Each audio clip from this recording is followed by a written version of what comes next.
There's little Blueberry and Maggie. Hi, babies. There he is. Out here another beautiful day with Buster, Maggie, and Blueberry.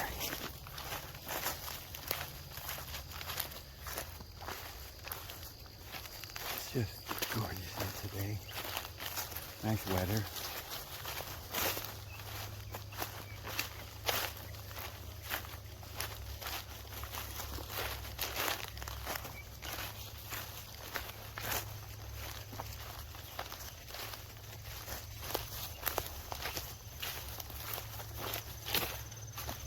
Kind of walk quietly and see if we can see any wildlife. Oh, I was thinking maybe my lens was dirty. Let me see if I can find the lens and wipe it off. If that helps. If there was any dust on it or something, because yesterday it looked a little blurry. Oh, what a beautiful place. Here's where we were yesterday. And I'm thinking, see if I could find a way to go around this, keep walking. I don't know if we'll be able to. I don't know.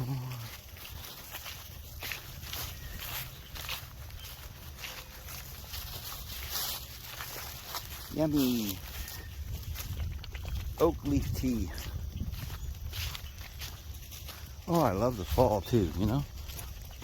I think at this point, like in this part of the woods, I'm really liking fall. Of course, I don't know. I was here spring and it was just gorgeous. But fall is really nice too here. Because, you know, I'm not too worried about the winter coming because I doubt whether it's going to get real cold or anything. Well, let's go check this out again today. And then we'll see. Oh, there's a beautiful heron or something right out there. Yeah, the lens is better. I guess it was dirty.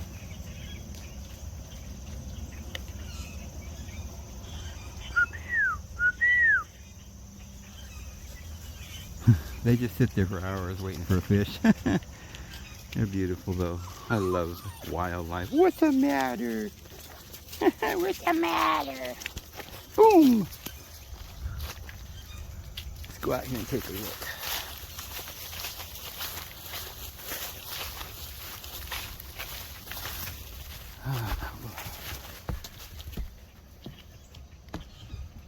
Huh. I didn't realize it was kind of sprinkling, I guess. I see little spots of water hitting. Maybe that's just, maybe it's not. I thought I saw, those might be those little skippers making all those little bubbles. And an old chair in the water. Yeah, I tell you what, once all these people on this planet go away, it'd be a beautiful planet, wouldn't it? Well, it's not the people, it's these darn elite, you know.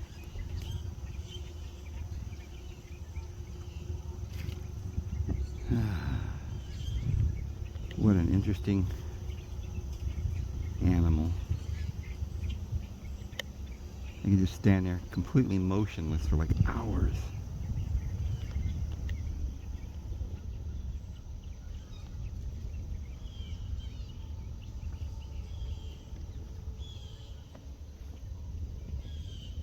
If I'm going to go around over there, then I'm going to probably have to go this way. That might be why that originally went that way. There must be a trail, maybe. Let's go see if we can find the trail.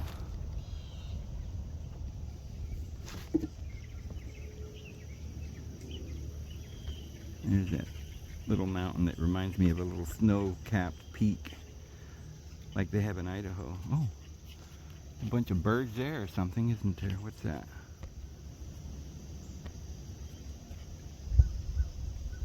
It's like geese or something.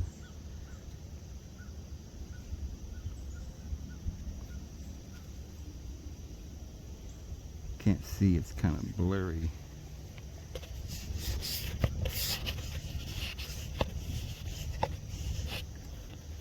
wipe this lens a little bit more.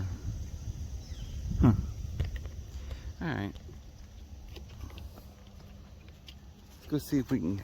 Ooh, there's a hole right there.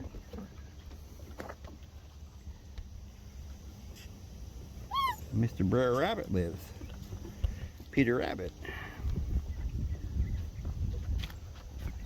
Well, I'm not going that way because that's all blocked off. Let's go around and see if there's a trail on the other end of this.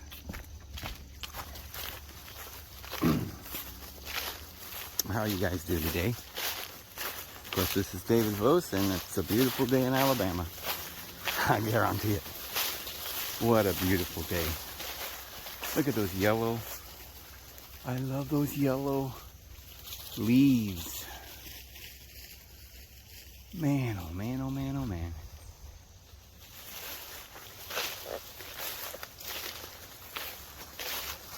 All these white flowers.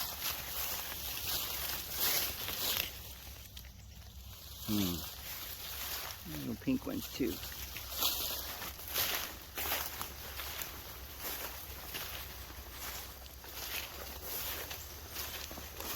Well, I had to take a break.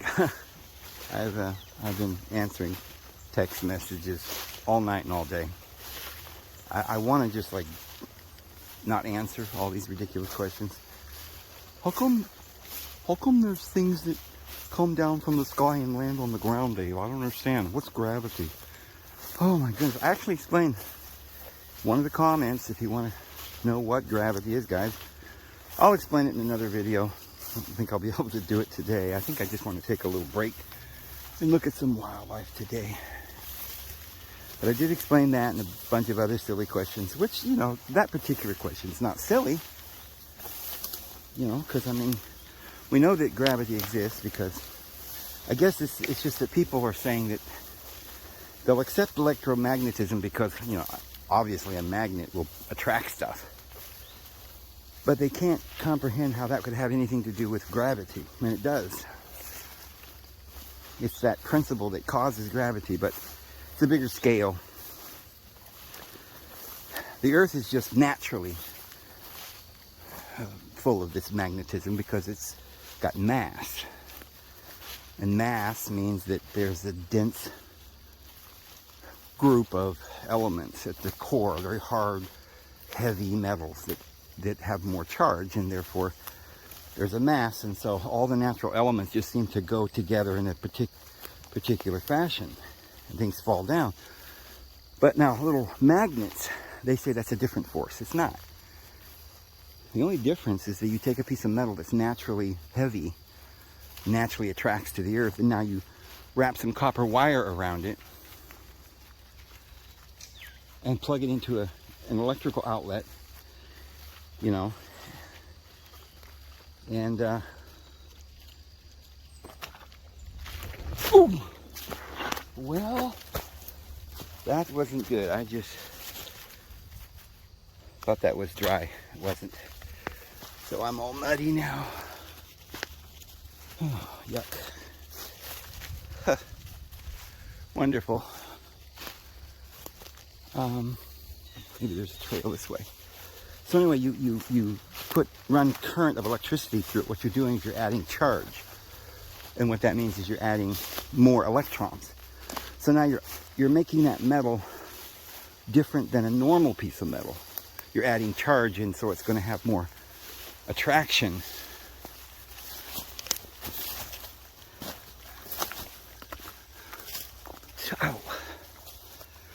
To similar metals that are near it. Okay, I can't go in there because there's too many. This is all sticker bushes and bramble, so I can't get through there. Well, I could go. Let's try to go around this way. Oh boy, I get into these sticker brambles.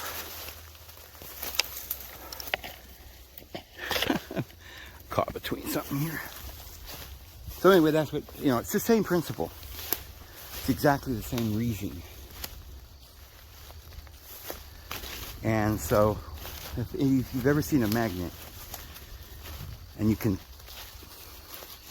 ever seen how people wrap coil, well, like a generator, there's a copper coil, Okay, so they wrap the copper wire around and around and around, and they have some math, some science that says so many loops on the coil causes so many,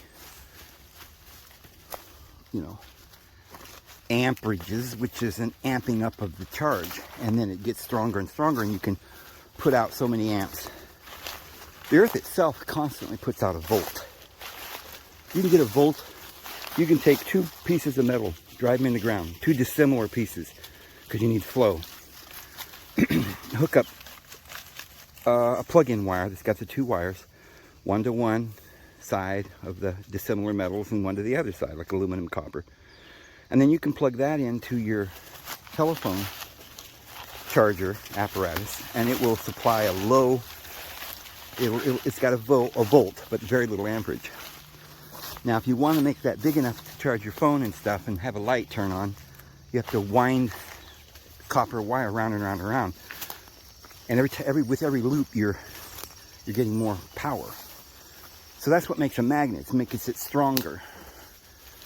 See, so you can take copper wire, wrap it around a piece of metal, and make it more heavy. Cause it to be more magnetic than it would already be as just a piece of metal. So that's actually a demonstration to prove gravity, that it works, that the earth is literally charged, and we know that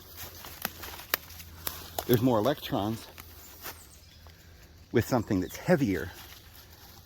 And heavy means gravity, it's pulling more. I can't walk through there, boy, that's mud. Gotta go around. So that's actually what I just said is really, if for any of those who have any, you know, common sense and are willing to look into what I'm saying and just think about it for a minute, you'll see that this is a real force, this thing called gravity, and it does cause the water to form a blanket around the globe. Okay, water doesn't, if you just take water and take it out into outer space, you know, in a vacuum, it doesn't find level, because which way would be level? Level to what? See, level just means following the contour of the earth. That's all that means. So water does not find level. That's ridiculous.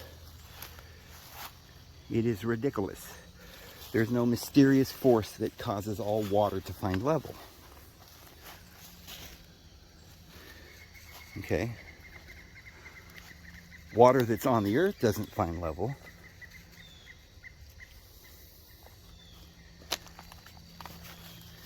But from our perspective, if we're standing on the earth, and it's a big round globe, not only are we falling towards the earth, in other words, we're heavy, because we're solid, and air is not heavy, so it's above us, so we're going to be displaced in this thing we call the earth. We're going to be displaced on the bottom because we're heavier. We're going to go towards the center, which is mass, where all the electrical charge is. Well, the water's going to do that too. It won't go beneath the rocks because it's not as heavy as rock. So it's not going to, you're not going to see pieces of iron floating on top of the water. The iron and the rocks are going to sink to the bottom, and the water is going to be above that because it's not as heavy. Therefore, it doesn't have the charge that metal does. Metal is a conduit for electricity. Well, so is water, right? If you're standing in water, you can get electrocuted if you touch some metal charged line of power. So water still conducts electricity quite well, but it's not solid, so it doesn't have as much charge. But it will conduct electricity. A piece of wood is a very poor conductor of electricity. Okay, it's porous, and like rubber or certain things like silicon or something, they're not a good conductor of electricity because they can't hold a charge. They don't have as many electrons. So on the elemental scale, you have all the way at the top, you have helium. And below that, is hydrogen and oxygen and these kinds of things. As you go down to the very bottom, you've got plutonium and aluminum, or not aluminum, iron and, heavy metals, uranium, very, very heavy. So it's at the bottom. It's got more electrons. There's a lot of electrons in uranium. That's why they use them for bombs. They're very highly charged. And if you can, they call it splitting the atom. They're just lying. It's not splitting an atom. It's simply releasing the electron charge. Like when you are trying to fix your electrical outlet and you touch the two wires together. It's only 110 volts. Oh, look at that. Hanging from that tree over there. But if you cross those two wires, pow, it's a bomb. It causes an explosion. So when you get uranium, and if you have something that's able to, see, like we said, copper, all it takes is a little bit of moisture. It starts corroding, it starts releasing ions. But with uranium, it takes a lot you can't burn it with fire, right? It would take a very high heat to make it melt. So they have found something to release that energy in there. And when they do, man, it makes a big old explosion. So their idea of this radiation and all its fallout stuff is just lies. There's no such thing. It's just a release of energy from the material. Isn't that weird? What is that? That's a mushroom there. Isn't that neat? I'd like to touch it, but strangely enough, it's too high for me to reach it. And I don't really have the energy to try and climb that tree to see what it feels like or anything. But it's interesting that whatever that thing is, I don't know what that is actually. I'm assuming it's a mushroom, but could it be a little animal sleeping? I don't think so. No. I got to thinking that for a second because it kind of looks like hair, and maybe that top thing's a head, and it's just, how these sloths will just sit there, mind their own business. But I've never heard of an animal that does this, so I don't think that's an animal. I think it's a mushroom. But it's strange how it knows to live way up there where I couldn't reach it, and bears and stuff can't reach it. So that must mean that it's protecting itself. Isn't that interesting? And it's just a plant. It's just a, mushroom. It's weird. Isn't that weird? Let's see if I can get up here on this hill and look at it from this point of view. Yeah. Well, I could knock it off with a rock, but I'm not going to do that because it's such a beautiful thing. I think that it's probably food for certain animals and things, and it serves its purpose. I don't want to mess up Mother Nature right now. But like I say, I've never seen that before. Really neat. Ah, what's that little hill right there? It's like a dam, doesn't it? So, I'm trying to describe science. These are these certain little laws of science that describe the world that we live in, that mankind has been working on, these theories, and we've gotten pretty good information up to this point, and we're starting to figure some of this out. But remember, this is a model. In reality, we're describing forces. The universe isn't a material thing. It's just energy waves. But we see the energy as solid, and we feel it as solid because it has an energy force. But is it actually a solid thing? No, it's a shield, like a force field that makes things solid. But there is something there. It's an energy. It's an aggregate of a lot of power and energy. So heavier metals are far more powerful, and if you release that energy, it makes a bigger bomb. Okay, what do we got here?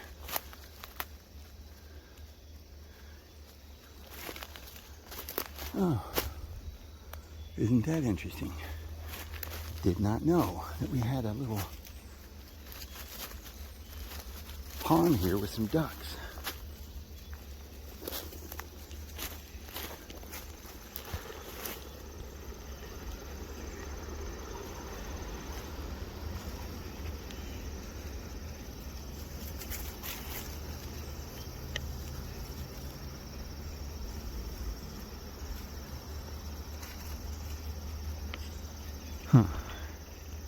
Okay, it's just ducks, Dave. Settle down now, settle down. It's just ducks. And so we got this here. And we got this actual real lake over here. Huh. Let's go down here. It's just so neat that I can take this walk right behind my house. And, you know, some pretty interesting little areas to walk around and look at. And there's no one here. I mean, it's this whole park. It's just like this big government operation, and nobody's really allowed to be here. I mean, you can come here, I suppose. I met the guy that kind of manages this whole area. He lives in a trailer on this place, and he goes over there and he walks his dog. It's a big pit bull, a big old pit bull. He walks it every day, and I knew that in the evenings. Well, I was out here, I think it was last night with my pups, or a couple nights ago. And these little guys are just a little guy. They would have no defense against that big pit bull. But I'm walking along and it's dark. I've been walking after dark. And, you know, just praying and walking, and wasn't actually looking at the puppies that, you know, right, they were kind of trailing behind me. And out of the corner of my left eye, I saw this, in my mind, I saw this big white pit bull standing there about to attack my puppies. That's what I saw when my mind registered that.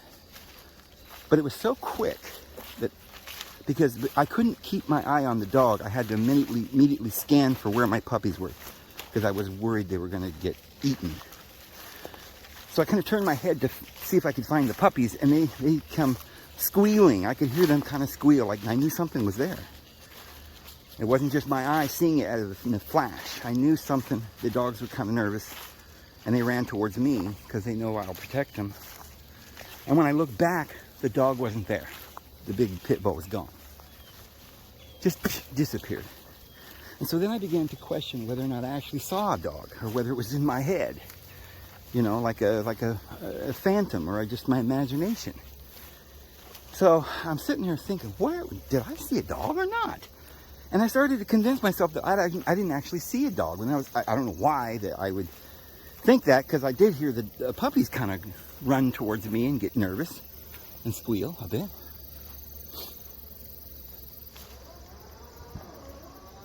And but it was like about 30, 40, 60 seconds of me just contemplating whether or not I actually saw this dog.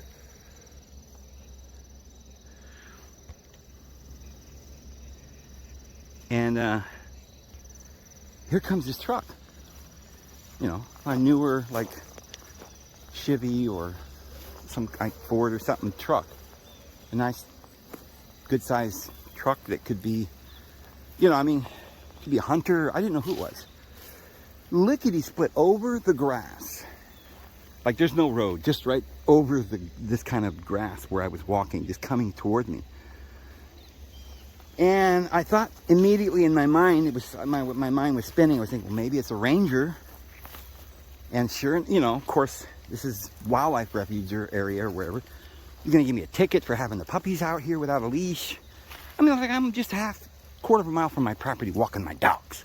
Nobody's around. There's no wildlife. You know, I mean, it's just a park there with them. They mow the grass. And I'm thinking, how stupid, man. This is gonna be crazy. And then I'm thinking, but well, maybe it's not. The way that guy's coming at me, he could just be some stranger. I didn't know who it was. So I stood my ground, and I saw the lights come up on me, and he was coming right for me. Had to go around a bend and come right for me. And he stopped about 10 feet in front of me with his lights glaring at me. And I started yelling. I said, hey, who are you? Identify yourself.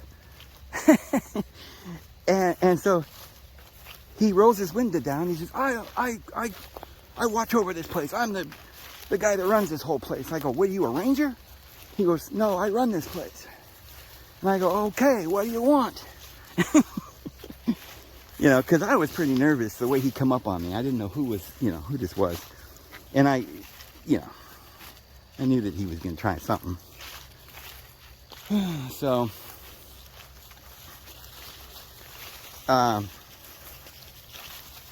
he couldn't say anything about my dog not being on a leash because his dog. He said, have you seen my dog? I guess he thought my little puppy would kill his dog. No, I don't know.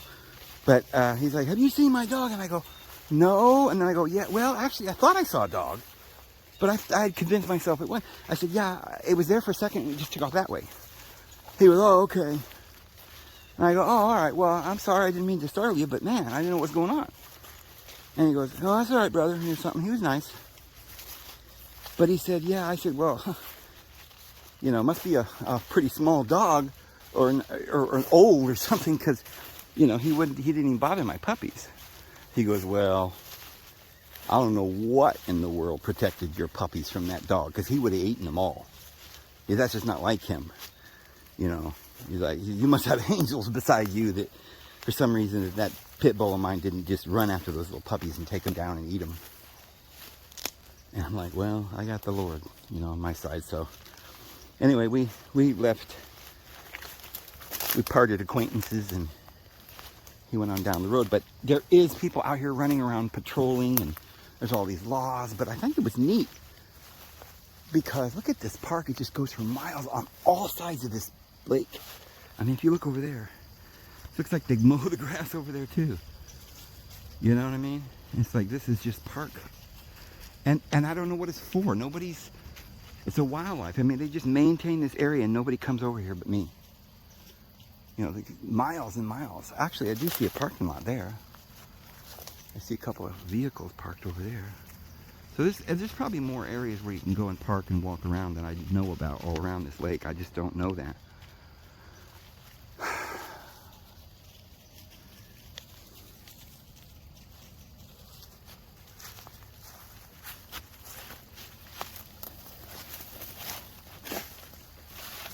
Okay, this is where I wanted to go. And here we are. I don't know. I think this lake is kind of, or a swamp or whatever you call this, the bayou or whatever, it's kind of low, isn't it? Obviously the water comes up to here a lot of the time. So it's a couple of feet shallow. I got stickers, so I guess I won't go any further. But, well, let's go this way. Some red colors.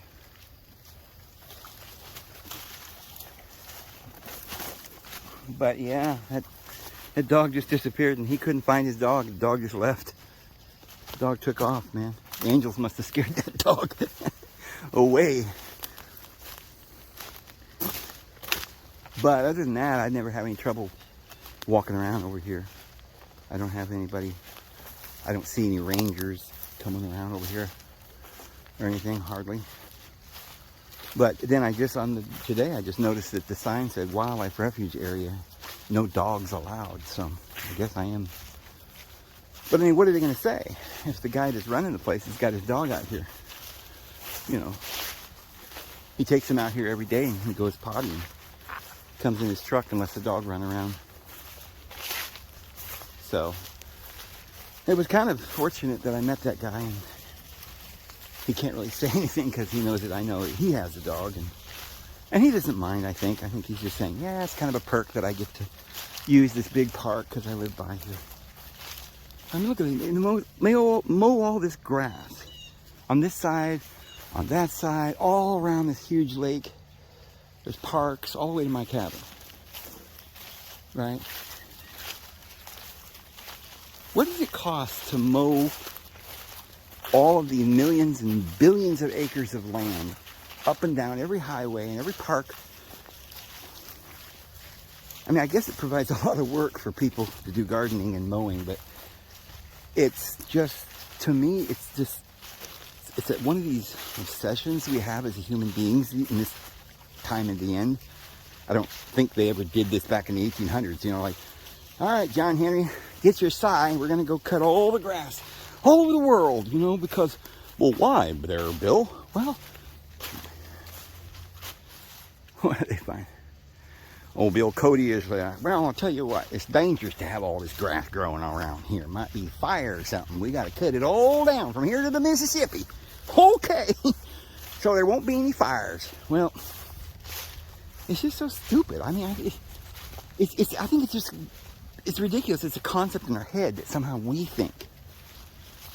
Human beings have been conditioned to believe that unless the grass is short, it's not pretty. I mean, sure, you need areas where it's short to play ball or trails to walk. But if we get to the point where we have to mow all the grass all around the world, we're going to be busy, pretty busy. It's ridiculous. I mean, I think that maybe that's the hidden, unknown secret that most people don't know. That all the job opportunities in the world right now are just people out mowing grass along the highways. We've got an EPA standard. Did you see that debate with Newsom and the other guy, the Republican from where I'm from, Oroville, and up around the northern part of California where I was raised and born. Part of my life. I was born there. Near Fresno, I was born, and I lived a lot of my life up around Auburn, Forest Hill, Yuba City, Chico. I love that area. If it weren't for the zombies that have come in there, the socialists, and taken it over, I'd be there. But it's impossible to live there at this point unless, you live in your camper or something. Which, by the way, I will be living in my camper here very soon. So I was going to say, did you see that debate? It was just so ridiculous that this Newsom just pontificated about all that he had done for California and how wonderful his propositions were and all his bills that he's passed and all he's doing. And this Republican guy said, yeah, you do a lot of stuff and you talk some big words, but, everybody's leaving this state because all the homeless people and the people that are dying on fentanyl and the fact that you can't even own a home in this, you have to live in the street. The economy is, no good, and people are dying, and it's just ridiculous, But yeah, I thought, well, I was talking to you guys yesterday about this report that only 24 days left of diesel 5 or 6 days ago. And then Tucker Carlson comes out and says, when that runs out, we're done. Total starvation and the end of our society and civilization as we know it. That's what he said. And then he proceeded to explain that Congress was not convening any kind of, emergency session. That nobody cared. By the same token, we're about to go into nuclear war with Ukraine and nobody's saying anything about, hey, maybe we should make peace. Maybe we should, leave Putin alone and let him have the Ukraine. After all, it used to be part of their territory, And now Putin's going to be putting missiles in Cuba, right? I heard that the other day. I mean, he's saying, look, and don't bother us when we bring our missiles. It's like a Cuban catastrophe or crisis now again. Nobody's talking about that on the news, right? We're just going full steam ahead. By golly, we're not going to let this Putin take that country. We'll kill every man, woman, and child on this earth before we do. Okay, well, I don't think the people really are too happy about that. But we don't get to say anything, and the news is pretending it doesn't exist. And here we are arguing about, transgender rights in kindergarten instead, or something, right? Oh, I love these purple leaves. Start turning real dark purple. Go from yellows, oranges to purples. And then this real dark color here. Look at that.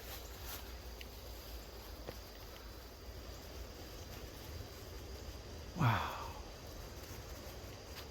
Glorious. Glorious beauty everywhere. Fills my heart with joy. I tell you, if I couldn't get outside every day, I would die. I couldn't survive inside of a city. Which brings me to my next point. So I'm hearing this 24 days and the world's going to end. And I'm thinking, all right. Well, like I said, I thought, well, wait a minute now. Congress might get taken over by the Republicans. And they might take the Senate and the House. Now, if they do, okay, roll the dice now. They're in charge. They're going to do whatever they want. Doesn't matter what the poll says or what ought to be, or whether the people want better, sensical things that be happening, or what we want. They control the VOTE. And so whoever they decide to put in, I imagine they're going to orchestrate this big takeover of Congress and the Senate with the Republicans, and then they're going to immediately, like at the last minute, convene this emergency session and go get some diesel somewhere before we all die, maybe. Or maybe not. Maybe they're just orchestrating the end of the world, and they're going to say, oh, well, just didn't have time. Oops, oh, well. Bye, guys. But either way, it's kind of a risk, since I don't know what's about to happen. So if we do run out of diesel, it's hard to imagine, but that's what they're saying on the television, then I won't have gas to get back to New Mexico, which is not too far from where my daughter is in the desert there, you know, out in the Southern California, near the, you know, Arizona border, out in the desert there. And I've already instructed her that if anything should happen, immediately get into her car and head towards New Mexico. And she said she would and everything. But I'm not in New Mexico. And I had planned on going in spring. And I'm getting worried that by the end of the month, I may not, the gas price could go up to from $4 to $7 to $10 to $20 a gallon, or it could be just, we're just out of gas, you know. Even if it's just we're out of diesel. Certainly the gas prices are also going to start going up. Like huge amounts. And I barely have the money to drive to New Mexico at the moment. And the reason that I thought, well, okay, I started praying. I said, Lord, you know, help me know whether I should leave now. Because I had planned on waiting until spring, but I don't know if we've got time. I cannot risk not being out there for my daughter. And I cannot spend the Great Tribulation on the East Coast. There's just no way I'm going to do that. So I can't take any risks. So I was like, last night I was just prepared. I was going to get in the truck and leave. But the problem with that as well is that my property has no cabin. It has no shelter. And all I have is my truck. So I could survive by sleeping in the cab of my truck for this winter. If it's the Great Tribulation, well, hey, we're going to have to do something, right? I don't know where we're going here. But it kind of smells like soap coming from this thing, whatever they're doing with this water. Like they're putting chemicals in it. Let's gotta go this way. Start going back. So, I don't have the money to buy a trailer, you know, like a camper or something I could get inside and stay warm. And, well, I don't have the money for that. Unless somebody was selling one for a couple $100 or something that would, you know, pull, that would still be pulling. That would be impossible. It'd be like a miracle. Or a camper they could put on the back of my truck for a couple $100, you know, because I just didn't have any more money, especially since I need money to get gas to go. So I prayed about it, and I woke up in the morning and I looked on the marketplace, and this guy had this beautiful camper. It was like new. It was a newer one. And it fit my truck, and it was a cab over, and it had everything, had a stove, fridge, everything was working, bathroom, you know, it was just amazing, butane, and it was $200. And I thought, what is, you know, am I being, you know, scammed here or something? So I texted him real quick. I said, I'll take it, you know. I'll get there. He said, all right, you can have it, $200. I said, well, what time? He said, well, I get off at 4:30. And I'm like, all right, I'll be there. Well, I might not get home till 5. Okay, I'll be there at 5. All right, so I'm like all excited, you know, I'm about ready to go and take off and go get it. And this was just like an hour or two ago. And he texted me back, he says, oh, somebody just offered me $300, so I have to give it to them. And I'm like, oh, darn. Well, I said, I'll tell you what, I'll give you whatever you want. You know, maybe I can come up with $350. You know, I won't have any gas, but... And he's like, sorry, they already Venmo'd me the $300. And I'm like, oh, okay. So I guess that wasn't the Lord's plan. But I am contemplating what I'm about to do here. Because I'm seriously thinking about getting in a truck in the next few days and leaving, because I don't know. I'm going to look into this whole diesel crisis thing and see if it's really real, or if they're just blowing hot air, or what. I'd like to stay here simply because it's going to be winter, and where I'm going in New Mexico, in the mountains at 7,500 feet, it's going to get a foot or two of snow, and it's going to be real cold. and I could survive. I've done it before, but it would be better and more comfortable here to survive through the winter because I have a nice little cabin here. So, but if I stay here, I could get trapped in Alabama for the tribulation, and then I could not know if they shut the phone off or anything happens. I wouldn't know what if my daughter was okay. I couldn't protect her, so that's not an option. So I'm going to look into it over the next few days, probably the next 2-3 days at the most, and decide whether this diesel thing is a serious crisis. And if it is, I'm leaving with the stuff I can get into my truck, which I can get a lot of stuff in my truck. I'll get everything I own at this point. I've already left most of my stuff behind. I don't know how many times. 5 years ago, YouTube bankrupted me. I lost everything. A beautiful home, and I lost, all the furniture. And I literally had nowhere. I had nowhere to put it, nowhere to go. I went and stayed with my daughter for a couple months, and I bought that land in Oklahoma, and I stayed there for 3 years out in the woods, with no electricity and stuff. And so now here I am in Alabama because I came out here to be closer to my daughter, and all of a sudden her husband gets an offer at some university in California, so they're off to California, and now she's saying, just stay there till spring, Dad, and we'll find a place out there. So I might not have time. And what she doesn't know is I'm not going to California. I can't really explain that to her. That I have told her, I said, look, honey, this isn't going to happen. We're going to be into World War III here very soon. You're going to be in New Mexico, out in the woods with me. She said, okay, Dad, well, if that happens, fine. But, like, I don't think it's going to happen yet. I'm like, well, I think it is. So.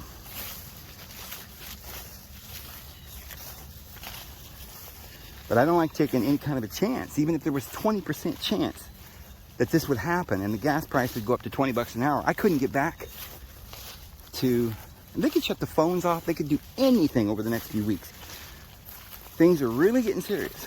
And so I think I need to take off and head back to the west. But isn't it a shame? Because this is such a beautiful place over here in the east. But it's just that I'm kind of in this beautiful little spot in the Appalachians, where there's not too many people, but you drop down 100 miles, I don't know, it's like 150 miles to Atlantic City,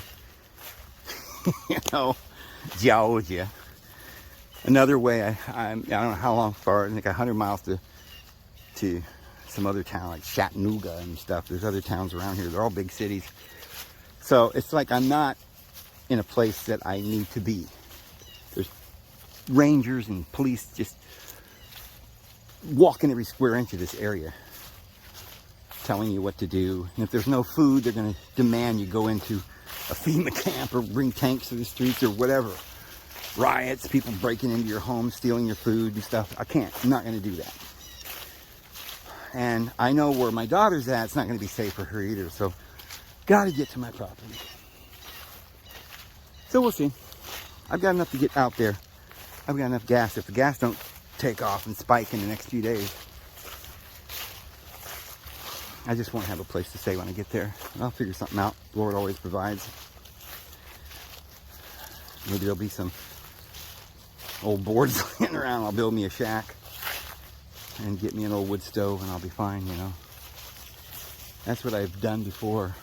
Man, you don't know how many times I've had to do these kinds of things. And I enjoy being out in the wild. I thrive out there. I'm not at all bothered by... My only worry is that it's really going to get cold and I have no shelter whatsoever.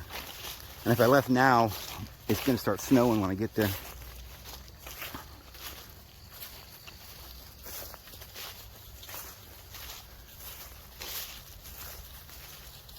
But I'm absolutely not even worried about it. I've just prayed about it and left it in the Lord's hands, and that's how, a lot of people don't understand that, or if your faith is really very strong, you start to panic when things happen and you end up doing stupid things, and I used to do that, and I don't do that as much anymore. I think I've really learned to trust in the Lord. He always provides every time. You would not believe the things that the Lord does. I'm being shadow banned so bad on YouTube, it's unbelievable. I mean, I was making $10,000 a month when they took me out.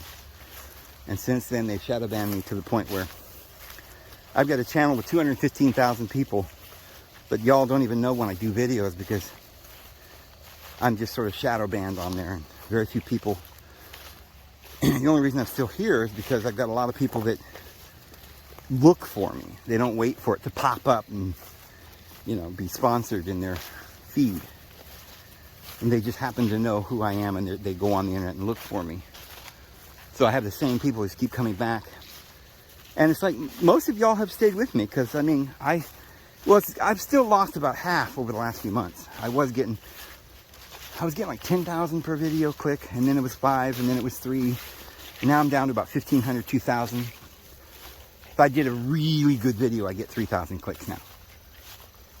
But the old Jeffrey Dahmer does a video on insanity, a ridiculous video, and he's got 5,000 subscribers, and he gets more views than I do. So you see, that's why I know that I'm shadow banned.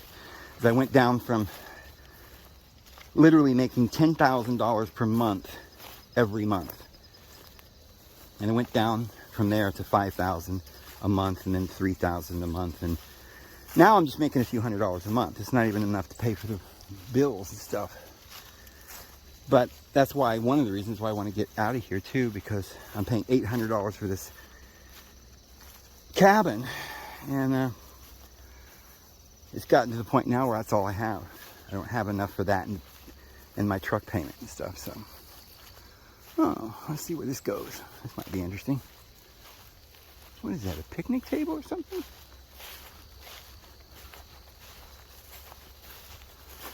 See something. All right, let's take a look at the beauty around us.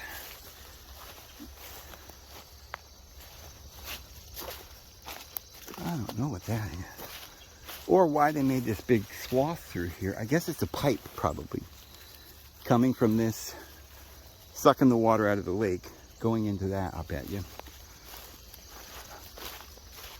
Probably it.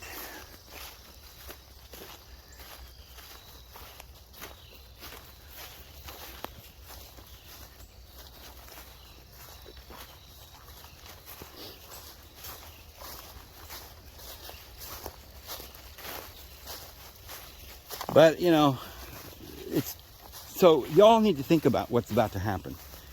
And if you're living in a big city, you need to seriously think about what you're going to do. You need to have at least, if you can't bear to just leave right now, if you just don't have the faith and you're just not convinced that everything's, all hell's going to break loose, and you got kids and family and you can't just take off, well, at least make sure you have your car packed and ready to go, and you have some, you know, you've thought of some way to load everything up and get out within a moment's notice, because you may be life or death here soon. And then the problem is, what I'm thinking is that if I were to leave at the last minute, everybody else would be doing the same. All the people on the East Coast would be heading west. Now, of course, most of them never get out of the city in New York and Atlanta and Washington. A lot of them don't have cars or gas or anything to get out of the city, which is a shame. It's a darn shame, and it's sad. And I'm praying for everyone, and believing the Lord's going to provide us with a way out of this. But He did tell us that when it comes to leave and get out of the world and flee into the mountains and don't look back, just like Lot. You know, the Lord was going to come and rain down fire from heaven in judgment over Sodom and Gomorrah. And what did He tell Lot? He said, leave and don't look back. And they lingered because, you know, somebody was like, I don't want to go, you know.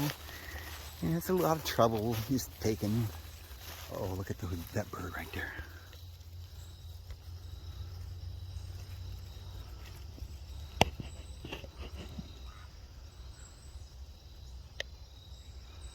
Bird, or am I imagining it?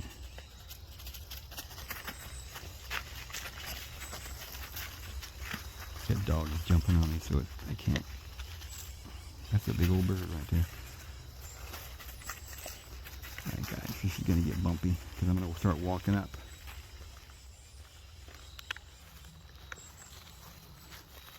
Real slow so we can get closer.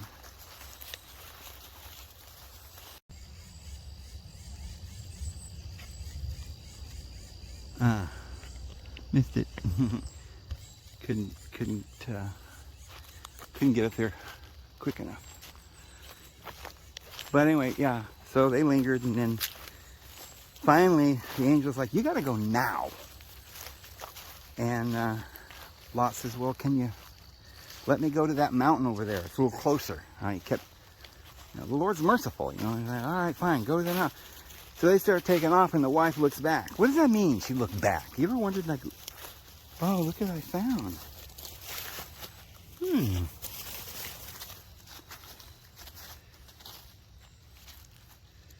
Interesting.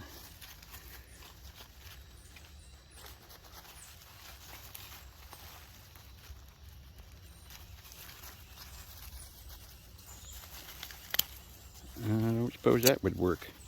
Just a flashlight.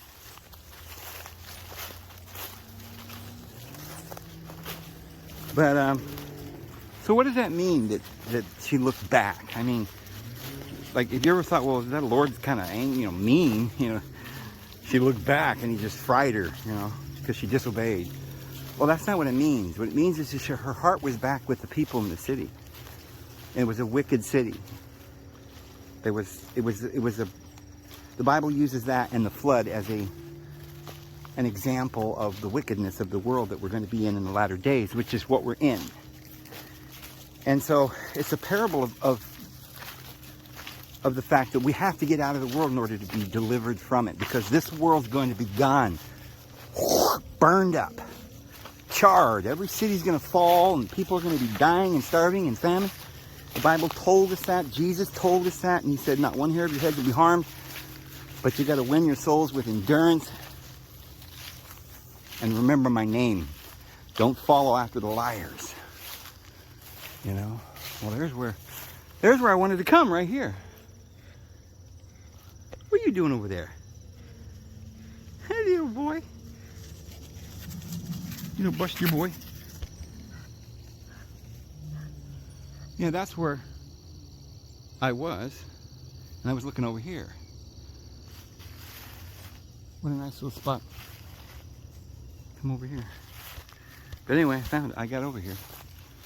A long way around.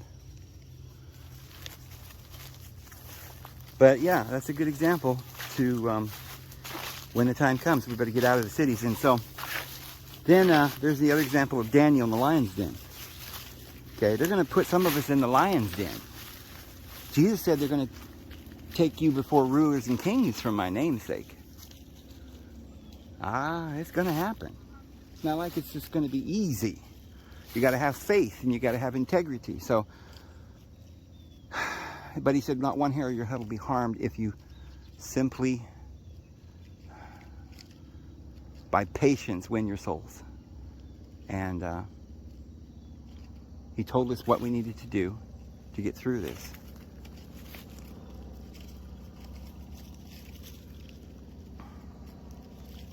But like Daniel in the lion's den, they'll throw us in there, but the lions will not eat us.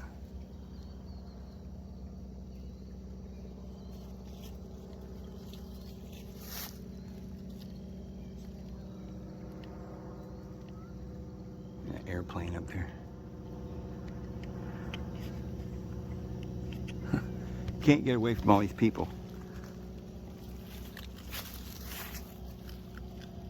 The lions will not eat us, but you got to have faith like Daniel. Because if you start saying stuff like Santos, well, the devil and the Jesus, it's all the same thing. Don't worry about it. Jeffrey Dahmer says, he ain't no Jesus, he ain't coming to save us. I'll just save myself. I spit on him. Don't you pray for me. Right? Well, taking a big old risk there. You know? Boy. weird things out there in the water. You know, and yeah, of course, if you didn't have a testimony of Jesus by now, you probably never were going to have one.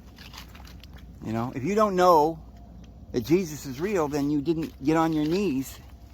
You didn't keep the oil in your lamp. You didn't seek him, follow after him, which is what? Truth. You didn't look into the Bible to see if it was real.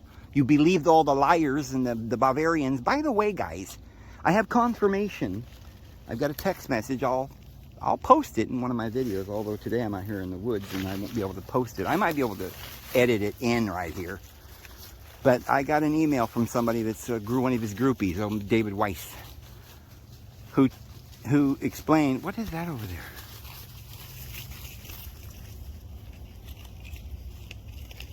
A dog? Something moving? That's a dog.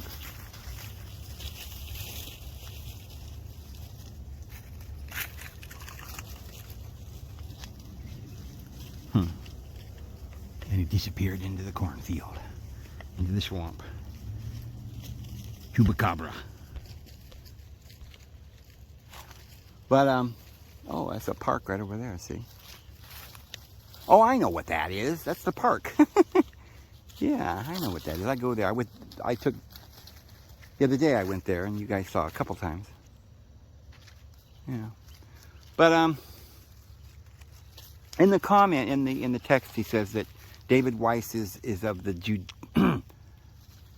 that area around south of Lebanon today. Those people, one of these Bavarian individuals that run the world. And I had been saying that, and I was, I did not have confirmation when I said it, but it seems like I just know that all of these theories, like flat Earth and Nibiru and alien encounters and all these crazy conspiracies, or all of them, every freaking one of them are started by Bavarians. That Ankowski, they all have these names, And by the way, Trump is a Drumpf from Bavaria, and so is Elon Musk and all the rest. And by the way, there are pictures of Elon Musk with the Epsteins. Right? Now, I don't know about you, but I don't normally get stuck in a picture with somebody that's a devil, right? Just, oh, I don't know, the devil just snapped a shot while we were having tea. I don't know how I got in that picture, I guarantee for instance, that trial with, I ain't going to get into that. We said too much already. So anyway, I'm going to go ahead and head back. We're at 52 minutes, and so I'm going to head back, guys, and go back over there and back to the house, to the cabin. And